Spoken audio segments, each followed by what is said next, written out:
Assalamualaikum warahmatullahi wabarakatuh.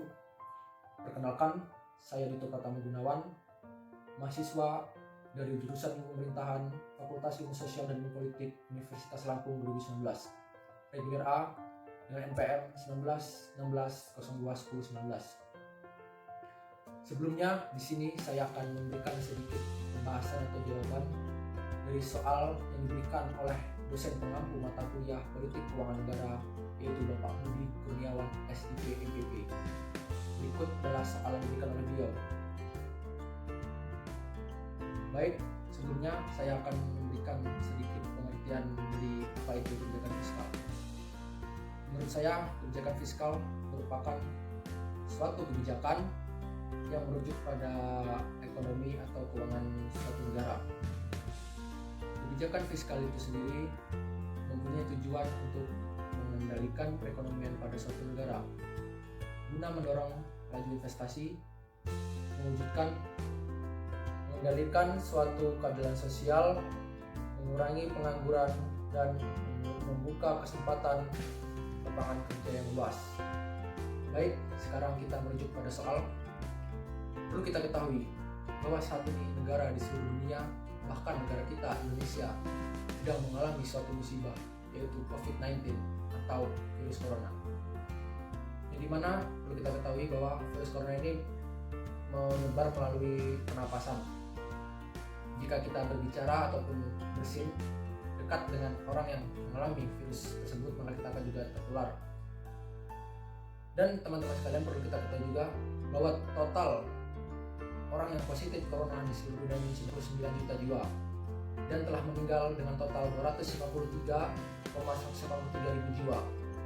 Dan untuk Indonesia sendiri, untuk kasus positif sudah mencapai 30 ribu lebih, dan untuk yang meninggal sekitar 1000 lebih, dan untuk yang sembuh sudah mencapai 9 ribu lebih. Dari adanya pandemi tersebut, negara di seluruh dunia dan khususnya negara kita Indonesia sendiri telah mengalami banyak penurunan pertumbuhan ekonomi. Untuk Indonesia sendiri, seperti yang dikatakan oleh Presiden RI Bapak Insinyur Joko Widodo, bahwa pertumbuhan ekonomi di dunia telah mengalami penurunan yang dimana dari angka 3% menjadi 1,5%. Dan untuk Indonesia sendiri, yang tadinya diprediksi akan mencapai angka 5%, dan saat pandemi sekarang yang diprediksi akan menurun menjadi 4, 3 ataupun 2%. Yang pandemi tersebut sangat banyak dampak yang terjadi. Seperti sekarang pemerintah tengah menerapkan karantina wilayah atau PSBB, yaitu pembatasan sosial berskala besar. Dari PSBB itu sendiri, menurut Sri Mulyani, dampaknya akan mengalami penurunan menjadi 2,9%. Seperti diketahui, dampak dari adanya pandemi tersebut adalah ekonomi. Yang terkena dampak tersebut diantaranya, yang pertama, sektor pariwisata, di mana dari banyaknya peraturan social distancing sangatlah berdampak bagi pariwisata, di mana imbasnya akan merambat kepada sektor perhotelan, restoran, dan retail dan lainnya. Dampak yang kedua adalah sektor manufaktur. Imbasnya adalah terdapat kelangkaan bahan baku. Mengapa? Karena terdapat keterlambatan kedatangan barang atau bahan dari China. Karena juga negara China merupakan negara yang terdampak virus COVID-19 tersebut. Dampak lainnya dari adanya pandemi tersebut adalah banyaknya para karyawan yang di PHK karena kurangnya pemasukan dari perusahaan guna membayar gaji mereka. Saat ini pemerintah sedang memutar otak mencari bagaimana cara guna mengentaskan perekonomian tersebut. Pemerintah banyak melakukan stimulus fiskal guna menangani dampak ekonomi negara saat ini. Tetapi menurut saya, kegiatan atau kebijakan yang bisa diambil oleh pemerintah adalah dengan beberapa cara. Menurut saya, ini adalah beberapa cara yang bisa dilakukan oleh pemerintah guna mengentaskan ekonomi saat ini yang sedang mengalami penurunan. Yang pertama, pemerintah sebaiknya memangkas rencana pembelanjaan APBN ataupun APBD. Dan yang kedua, sebaiknya pemerintah melakukan refocusing kegiatan dan mengalokasikan beberapa anggaran kepada sesuatu yang lebih penting. Dan yang ketiga, mengerjakan atau memberikan BLT kepada masyarakat yang membutuhkan. Berikut ini saya akan mencoba sedikit menggambarkan bentuk kurva dari penjelasan nomor 3. Baik, di sini saya akan sedikit menggambarkan bentuk kurva untuk nomor 3. Jika ada kesalahan, mohon maaf, masih dalam proses pembelajaran. Sebelum kita membuat garis seperti ini, setelah itu kita buat garis efek.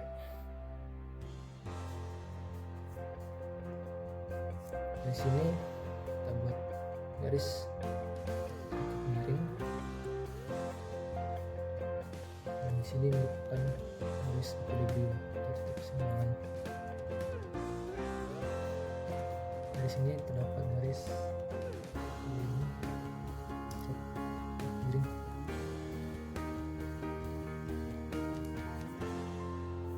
Maaf ya guys, nggak diputar-putar. Miring terlalu masih nah ya. Dan dari garis ini pemerintah itu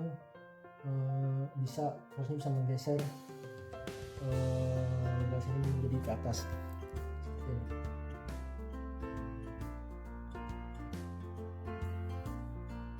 Nah, pemerintah bisa menggeser dari garis ini ke sini. Setelah itu, karena ini merupakan kebijakan seperti memberikan bantuan langsung kepada masyarakat, dari titik ini kita bisa lanjutkan satu garis lagi seperti ini. Ini merupakan garis efek. Terus yang jelek.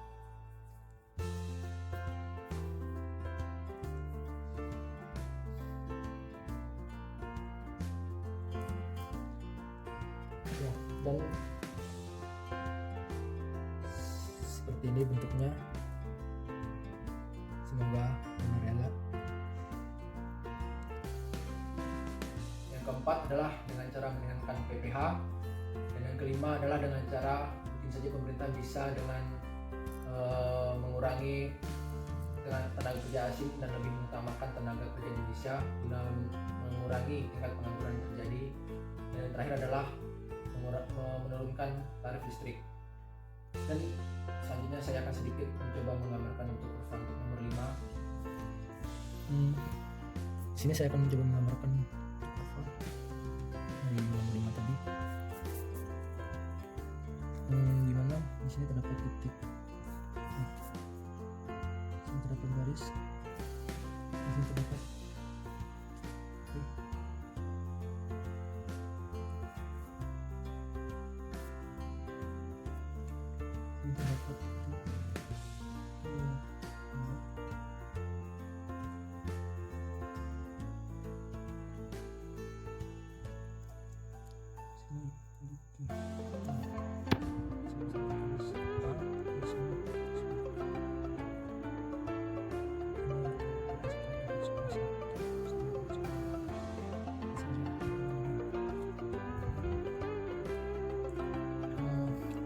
saya jelaskan dari kurva A1 ini antun ke kurva 2 yang merupakan efek dari keseimbangan, dan mengalihkan kurva A1 ke A1 ini tergantung dengan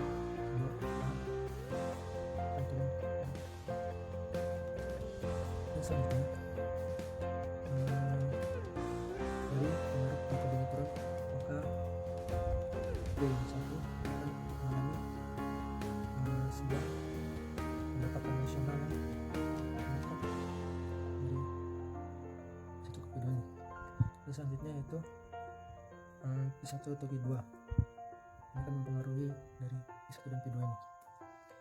Sehingga dari peningkatan tersebut, dengan cara memperbanyak tenaga kerja Indonesia atau tenaga kerja asing, maka akan dapat mengurangi tingkat pengangguran yang terjadi akibat dari pandemi COVID-19 ini.